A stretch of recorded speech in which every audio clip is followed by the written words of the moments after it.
Boa noite, meus irmãos. Todos são bem-vindos a este nosso tempo de celebração, tempo em que nós chegamos ao mês de dezembro e tempo em que nós olhamos para os textos da Bíblia que falam a respeito do nascimento de Jesus.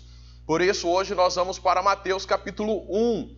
Abra aí a sua Bíblia, acesse aí a sua Bíblia, e quando a gente olha para esse texto de Mateus capítulo 1, que já nos é um texto conhecido, mas a gente olha para esse texto com a certeza de que o Senhor há de nos ensinar coisas novas. E é por isso então que eu quero convidar a cada um dos irmãos e irmãs para juntos acompanharmos a leitura de Mateus capítulo 1, a partir do verso de número 1 até o verso de número 17. Olha aí para a sua Bíblia o que diz o texto. Livro da genealogia de Jesus Cristo, filho de Davi, filho de Abraão. Abraão gerou Isaque, Isaque gerou Jacó. Jacó gerou Judá e seus irmãos. Judá gerou Ditamar, Farés e Zará. Farés gerou Esrom, Esrom gerou Arão. Arão gerou Aminadab, Aminadab gerou Nasson. Nasson gerou Salmão. Salmão gerou Dirraabe, Boaz. Boaz gerou Derute, Obed. Obed gerou Jessé. E Jessé gerou o rei Davi. Davi gerou daquela que havia sido mulher de Urias, Salomão. Salomão gerou Roboão. Roboão gerou Abias. Abias gerou Asa. Asa gerou Josafá. Josafá gerou Jorão. Jorão gerou Osias. Osias gerou Jotão. Jotão gerou Acás. Acás gerou Ezequias. Ezequias gerou Manassés. Manassés gerou Amon. Amon gerou Josias. Josias gerou Jeconias e seus irmãos, na época do exílio na Babilônia. Depois do exílio na Babilônia, Jeconias gerou Salatiel. Salatiel gerou Zorobabel. Zorobabel gerou Abiúde. Abiúde gerou Eliaquim. Eliaquim gerou Azor. Azor gerou Sadoc. Sadoc gerou Aquim. Aquim gerou Eliúde. Eliúde gerou Eleazar. Eleazar gerou Matã. Matã gerou Jacó. Jacó gerou José, marido de Maria, da qual nasceu Jesus, chamado Cristo. Assim, todas as gerações de Abraão até Davi foram 14. De Davi até o exílio na Babilônia, 14. E do exílio na Babilônia até Cristo, 14. Perceberam a leitura desse texto, que é bastante conhecido, e normalmente a gente lê esse texto sempre no final do ano, na época do Natal. E é um texto que traz nomes, uma série de nomes. Já diz o primeiro versículo que é o livro da genealogia de Jesus. Então fala aí de todos os antepassados de Jesus. Mas o que nos chamou a atenção é o fato de nessa genealogia ter nome de mulheres, o que não era comum naquela época. Mas nesse texto nós encontramos então 5 mulheres. E é por isso que a nossa ministração hoje tem como título 5 mulheres e um Messias. Mas antes, vamos orar. Senhor Deus e Pai, obrigado. Obrigado mesmo porque a gente pode iniciar o mês de dezembro olhando para as Escrituras e conhecendo um pouquinho mais da pessoa do Senhor Jesus, e conhecendo de todo o processo até a chegada dele a este mundo, que tem e teve a missão de nos resgatar, ligando-nos novamente a Deus. Rogamos ao Senhor que fales ao nosso coração de tal maneira que nos sintamos motivados a continuar servindo ao Senhor, motivados a promover a glória do Teu nome. E nós temos a certeza que o Senhor há de fazer isso. Nós estamos pedindo isso porque sabemos que esta é a vontade do Senhor. Então oramos no nome de Jesus. Amém. Antes de olharmos para as 5 mulheres que são listadas aqui na genealogia de Jesus, vamos ao desenho das crianças.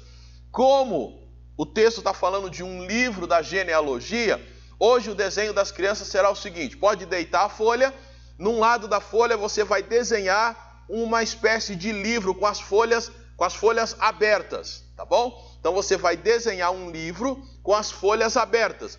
E dentro da folha, você vai, com a ajuda do papai ou da mamãe, ou sozinho mesmo, você vai escrever o nome do papai, da mamãe, do vovô, da vovó ou dos vovôs, das vovós, e se lembrar o nome dos bisavôs também, tá? Então vai pedindo a ajuda do papai e da mamãe aí. Então dentro desse livro aberto que você vai desenhar, você vai colocar o nome papai, mamãe, vovô, vovó dos dois lados, bisavô e bisavó. E do outro lado da folha, vocês vão desenhar uma manjedoura. E aí vai perguntar para o papai e para a mamãe como que faz uma manjedoura. E eles vão te ajudar aí a desenhar uma manjedoura. Por quê? Quando Jesus nasceu, ele foi colocado em uma manjedoura. Qual é a ideia do desenho? A ideia do desenho é representar aquilo que nós estamos lendo. Nós estamos lendo sobre a genealogia de Jesus. Quer dizer, aqueles que foram os seus antepassados, que nasceram antes deles. O pai, a mãe dele está aí, os avós, aqueles lá de trás, os bisavós, também estão aqui. E a manjedoura para representar o nascimento de Jesus. Assim como Jesus, você também tem uma genealogia. Nome um pouco difícil de falar, mas você tem pessoas aí na sua história, papai, mamãe, vovô e vovó. E enquanto as crianças desenham, nós vamos olhar para o texto e observarmos as mulheres que Mateus, ao escrever, inspirado pelo Senhor, ele colocou o nome dessas mulheres aí. E aí a gente já começa observando no versículo de número 3 que a primeira mulher que é citada é Tamar. Tamar, a adúltera, é a primeira mulher a ser citada. A história dessa mulher a gente vai encontrar lá no livro de Gênesis. E aqui em Mateus o texto fala que Judá gerou de Tamar, Farés e Zará. Judá, que teve esse filho, ou esses dois filhos, os gêmeos, com Tamar, ele era o sogro da Tamar. O que acontece foi o seguinte, lá em Gênesis, a gente vai ver a história dela, lá no capítulo 38, mais ou menos, ela se casou com o filho mais velho de Judá, só que ele morreu. E naquela época dizia a regra o seguinte, se o marido morre, o irmão dele assume o lugar dele, como marido da viúva, para dar continuidade à descendência do falecido. Então, o irmão dele se casou com ela. Só que o segundo filho de Judá, que se casou com Tamar, também morreu. E aí restou só mais um filho para ele. E ele então ficou com medo. Olha, eu já tive dois filhos que morreram. E aí ele disse para Tamar, Tamar, vai para a casa dos seus pais. Quando o menino crescer, eu entrego, eu te chamo e você se casa com ele. Só que na verdade, Judá estava enganando a Tamar. E aí Tamar ficou sabendo disso e ela armou um plano, digamos, para se vingar do seu sogro. E o plano que ela armou foi o seguinte, ela se vestiu de prostituta sabendo que o seu sogro viria até a sua cidade, e ele não sabendo que era ela, ele acabou saindo com ela, se envolveu com ela e ela engravidou. E aí então esta é a história, por isso que nós falamos que Tamar, a adúltera, porque o que ela fez foi errado, foi adultério, porque como viúva ela não poderia se envolver, visto que estava prometida ao filho mais novo de Judá. O que Judá fez também não foi certo, porém um erro não justifica o outro. Mas o que é impressionante é que a gente olha para a história de Tamar, descobre que ela agiu de maneira adúltera, de maneira errada, porém o Senhor Deus, na sua soberania, mesmo que Tamar tenha passado por momentos difíceis, afinal de contas ficou viúva 2 vezes, e depois foi enganada pelo sogro, e aí engana o sogro. Olha só quantos momentos de tensão na vida dela. Mesmo assim, o Senhor, sendo soberano, resolveu colocar o nome dela na lista da genealogia de Jesus. Quando a gente abre o Novo Testamento, uma das mulheres listadas aí é Tamar, a adúltera. A gente não consegue entender exatamente porque o Senhor Deus fez isso, mas a gente consegue perceber que isso é um ato da soberania de Deus. Mas não só ela que nós temos aqui, temos uma outra mulher. A segunda mulher listada é Raabe. Enquanto Tamar era adúltera, Raabe é a prostituta. Lá no livro de Josué a gente encontra a história dela.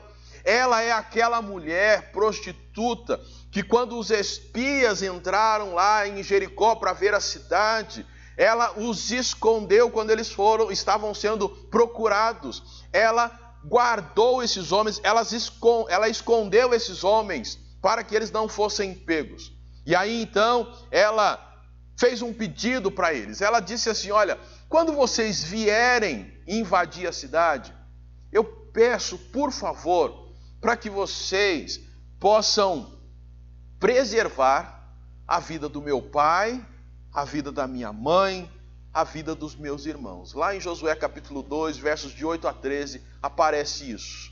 Interessante porque talvez essa Raabe não fosse a filha orgulho da família, porém ela amava a família. E na oportunidade que ela teve de fazer a coisa certa, ela fez, protegeu os escribas. E na hora de pedir proteção, ela não pediu para si, ela pediu para a família.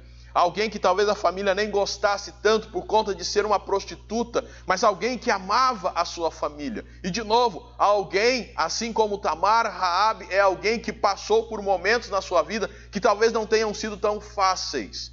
O final da história, a gente descobre que toda a família dela vem para a sua casa e todos são preservados, inclusive ela. E diz o texto que ela se casa, não necessariamente o texto lá de Josué, mas outro texto no Novo Testamento, como agora no Novo Testamento, na verdade, o capítulo 1, a gente descobre que ela se casou. E o filho de Raabe é Boaz. Ela tem um filho chamado Boaz, que depois vai se casar com Ruth. E Deus, na sua soberania, resolveu colocar alguém que teve várias situações na sua vida, momentos difíceis, momentos desagradáveis, de muitos erros, mas o Senhor, sendo soberano, resolveu colocar essa mulher na genealogia de Jesus. Olha que coisa interessante. Das 5 mulheres, já vimos uma adúltera, a segunda, uma prostituta, mas que Deus restaurou a sua vida a ponto dela formar uma família e ter um filho chamado Boaz. A gente descobre nessa genealogia de Jesus esse grupo de mulheres com histórias diferentes, mas todas elas marcadas de alguma maneira, mas que Deus, na sua soberania, escolheu colocá-las ali. A terceira mulher que a gente tem é a Ruth. A Ruth que se tornou nora de Raabe, porque Raabe é a mãe de Boaz. E a Ruth, então, não tem necessariamente nada de prostituta nem adúltera. Mas o problema de Ruth é que ela era moabita. Esse era o problema de Ruth. Ruth era moabita. E isso, naquela época, era um certo problema. Por quê? Primeiro, que o povo de Moabe surgiu de que maneira? Se você ler lá o livro do Gênesis, você vai descobrir que esse povo surgiu de um incesto. Ló com a sua filha mais velha. Lembra as meninas, as 2 irmãs e o pai que fugiram lá de Sodoma? A mãe foi transformada em estátua de sal porque olhou para trás. Então fica o pai, Ló e as 2 filhas. E aí então elas falam: a gente vai ficar sozinha, não vamos ter descendentes, não vamos ter filhos. E aí então elas armaram um plano: vamos embebedar o nosso pai, e hoje eu deito com ele, amanhã você deita com ele, a gente faz todo esse plano. E elas fizeram e deu certo. Moabe é o filho da filha mais velha de Ló. Então já começa muito mal. Porém, a coisa ficou pior. Porque quando o povo de Israel sai do Egito, eles têm que passar por uma estrada, e essa estrada passava tanto pelo território de Edom, que fica mais embaixo, como também pelo território de Moabe. Na verdade, é possível que o povo de Israel ainda não fizesse uma distinção desses dois povos e eles acharam que era tudo Moabe. E aí Edom impediu eles de passar. E aí então ficou no coração dos israelitas que necessariamente não tinha sido Edom que os proibiu de passar, mas sim Moabe que os impediu de passar. E aí já era fruto de incesto a origem desse povo. Eles impediram o pessoal de passar, pior do que isso. Lembra da história de Balaão, que foi contratado por Balaque para amaldiçoar o povo de Israel, enquanto eles estavam lá na caminhada pelo deserto tentando chegar à terra prometida? Pois é, Balaque, ele era rei de Moabe. Moabe surgiu do incesto. Moabe foi aquele que não nos deixou passar. O rei de Moabe agora faz o quê? Chama Balaão para nos amaldiçoar. Olha só, Israel não gostava nem um pouco desse povo chamado Moabe ou Moabitas. Mas para melhorar, na época dos juízes, um dos povos que oprimiu o povo de Israel foi Moabe, do rei Eglon. E aí então o Senhor vai trazer a libertação, mas por vários anos, 18 anos especificamente, Moabe oprimiu Israel. E aí aparece quem na história agora? Ruth. Ruth, você é da onde? Eu sou de Moabe. A primeira era adúltera, a segunda era prostituta e a terceira era totalmente odiada pelo povo de Israel. Porém, Deus, na sua soberania, resolve colocar essa mulher, cuja vida foi marcada por momentos bastante difíceis também.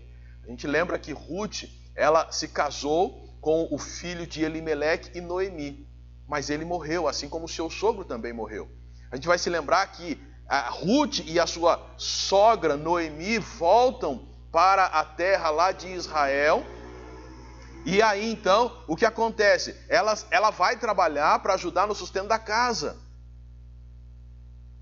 Tudo isso Ruth passou. Olha quantos momentos difíceis que essas mulheres passaram. E Ruth não está sendo diferente. Mas Deus também, na sua infinita soberania e misericórdia, ela faz o quê? Ela faz com que Ruth encontre Boaz. Boaz, filho de Raabe. E eles se casam e têm um filho chamado Obed. E Obed tem um filho chamado Jessé. E Jessé tem um filho chamado Davi. E da linhagem de Davi vem Jesus. Olha só como Deus movimenta a história do jeito que Ele quer, fazendo com que estas mulheres estejam aí presentes na vida de Jesus. A nossa quarta mulher não aparece nem o nome dela. A que foi mulher de Urias, lá no versículo 6, fala sobre ela.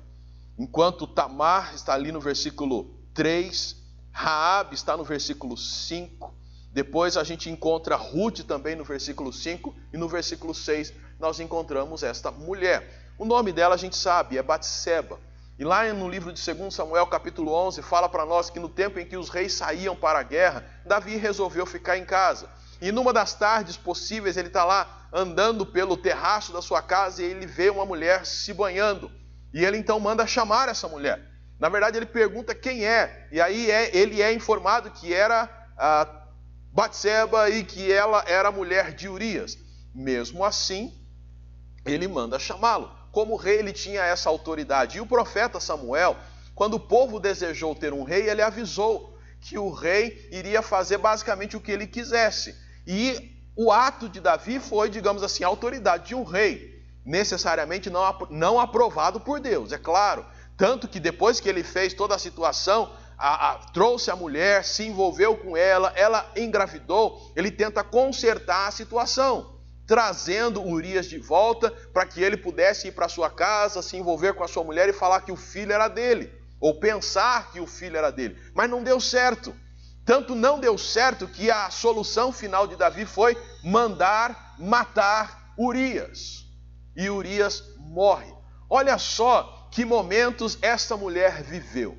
Primeiro, o marido está na guerra e o rei manda chamá-la. Em obediência, ela tem que ir. O rei então resolve se envolver com ela. Ela, obediente ao rei, não podia recusar, se envolve com o rei. O marido na guerra, ela engravida. Sabe qual era a pena para o adultério? E isso seria considerado adultério? Os dois deveriam morrer. Mas é claro, possivelmente o rei iria conseguir se safar dessa condenação, mas ela não. Tenta imaginar uma mulher grávida que já fica mais sensível naturalmente, passando por isso. Mais do que isso, depois ela recebe a notícia de que o seu marido morreu na guerra. Olha quantos momentos difíceis essa mulher passa. Mesmo assim, ela dá à luz um filho e ele está aqui também listado na genealogia de Jesus e ela fica habitando com o rei. De novo, Deus na sua soberania, independente dos momentos difíceis que essas pessoas passaram, Ele escolheu essas mulheres para fazerem parte da genealogia de Jesus. A primeira delas, Tamar, a adúltera. Segunda, Raabe, a prostituta. Terceira, Ruth, a moabita. A quarta, Batseba, que fora mulher de Urias. Todos sabiam, ela tinha um marido. O rei sabia, ela tinha marido. Mas ele escolheu fazer aquilo que foi a sua vontade. E Deus, soberano que é, escolhe essa mulher para estar na genealogia de Jesus. Mas temos mais uma mulher. E a última mulher que nós temos é Maria.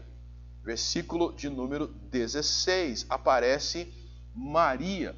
Enquanto Tamar, enquanto Raabe, enquanto Ruth e mesmo a Batseba eram mulheres talvez com maior experiência de vida, Maria era só uma adolescente. É possível que Maria tivesse a idade entre 12 e 14 anos. E José, o seu esposo, talvez entre 15 e 18 anos. Dá até nome de filme isso, né? 2 adolescentes e um bebê. Maria era só uma menina que estava ali prometida em casamento, mas de repente se vê grávida, mas não do seu futuro esposo. E isso também seria considerado adultério. Tanto que tinha 2 possibilidades para José. Ou ele a rejeitava publicamente, de tal maneira que ela seria apedrejada e morta, ou ele a deixaria secretamente por meio de um divórcio lá às escondidas, de tal maneira que ela não seria morta, mas ficaria estigmatizada na sociedade como uma mãe solteira. Vamos tentar imaginar como que está a cabeça de uma menina de 12 anos que está grávida por obra do Espírito Santo e toda essa situação acontecendo. Tanto que ela faz o quê? Vou visitar minha prima Isabel, mulher mais velha, experiente, que também está grávida. Por que ela não foi para a mãe dela? Porque possivelmente naquela época, quando a moça se casava, ela deixava de fato a sua família e vivia praticamente exclusivamente para a família do marido. Por isso que a gente tem esse momento em que ela vai para onde? Ela vai para a casa da prima dela, se não me falha aqui a memória. Ela vai para a casa de Isabel, uma mulher mais velha, experiente, que também estava grávida. E as mulheres que passam pela gravidez, trocam figurinhas, vamos assim dizer, conversam sobre gravidez com aquelas que já tiveram ou estão no mesmo processo, porque precisam de informações e uma vai ajudando a outra. No meio de toda essa história, aparece aquele recenseamento. E José, juntamente com a sua esposa Maria, que agora ele está junto, porque o anjo conversou com ele e falou, não abandone, porque o que está acontecendo com ela foi obra do Espírito Santo. E aí então eles estão juntos e têm que sair de sua cidade lá em Nazaré e vir até Belém. Porque ele era da família de Davi, então sendo da família de Davi, tinha que se registrar em Belém. E Maria está ali perto do final da gravidez. Vamos tentar imaginar isso. Ela está longe de casa, grávida, prestes a nascer a criança. Ela está longe da sua mãe. Ela está longe, possivelmente não tinha parteira ali com ela. Ela está longe do quartinho do bebê, do enxoval do bebê. Ela está longe de tudo. São 2 adolescentes e uma criança. Ela está ali e de repente ela começa a sentir as contrações e o bebê vai nascer. E o bebê nasce. Tenta imaginar o coração dessa menina. O coração de Tamar também ficou bastante balançado com toda a situação que ela viveu. Assim como o coração de Raabe, o coração de Ruth. E o coração de Batseba? Todos eles abalados por momentos extremamente difíceis, passado por essas mulheres que o Senhor, na sua soberania, escolheu colocar na genealogia de Jesus. Todas elas fizeram parte, independente da história ou dos momentos difíceis que elas passaram. E disso a gente pode aprender uma lição. Assim como o Senhor, independente dos momentos difíceis que essas mulheres passaram, até mesmo a maneira errada que algumas delas viveram, o que vivenciaram no seu dia a dia, fazendo escolhas erradas, como Tamar fez escolhas erradas, como Raabe também, primeiramente escolhe um caminho errado, mas conserta, cria uma família. Ou momentos que necessariamente não foram provocados por ela, como foi o caso de Batseba, ou mesmo Ruth. Ruth não escolheu ter o seu marido vindo a falecer, nem mesmo Maria escolheu toda essa situação. Ela foi escolhida para ser a mãe do Salvador. E Deus nos ajuda a observar o seguinte, que assim como elas passaram por tudo que passaram, e o Senhor, na sua soberania, as escolheu para cumprir o propósito dele por meio da vida delas e de outros também, a minha história e a sua história, que tem também momentos bem difíceis, pode ser e há de ser usada pelo Senhor para que ele cumpra os propósitos dele. Assim como a vida dessas mulheres ajudaram, fizeram parte do processo para que Jesus nascesse, o Senhor deseja também que a história da minha vida, a história da sua vida, os momentos difíceis pelos quais nós passamos, alguns que nós provocamos e outros que nós não provocamos, contribua também para que Jesus nasça no coração de muitas pessoas do nosso tempo. A mensagem primeira desse Natal para os nossos corações é que Deus quer usar a você, quer usar a mim, cada um de nós com as nossas histórias. Por pior que elas sejam, por mais tristes que elas sejam, tendo sido provocadas por nós ou não, Deus pode usar a nossa história para que ele venha a nascer em muitos corações. Mas primeiro, eu preciso reconhecer o senhorio de Cristo na minha vida. Eu preciso reconhecê-lo como Senhor da minha vida. Para que, primeiramente, eu seja salvo. Para que, em segundo lugar, eu seja o tempo todo conduzido por ele. Assim como Raabe, quando teve a oportunidade, fez a escolha certa. Guardou os homens de Deus. E depois foi guardada por eles, pelo próprio Deus, preservada. E de tal maneira que ela está ali preservada junto com a sua família. E depois a sua família tem o privilégio de vê-la formando uma família. Olha que coisa linda. A sua história, a minha história, independente dos momentos que nós venhamos a passar, o Senhor quer usá-la.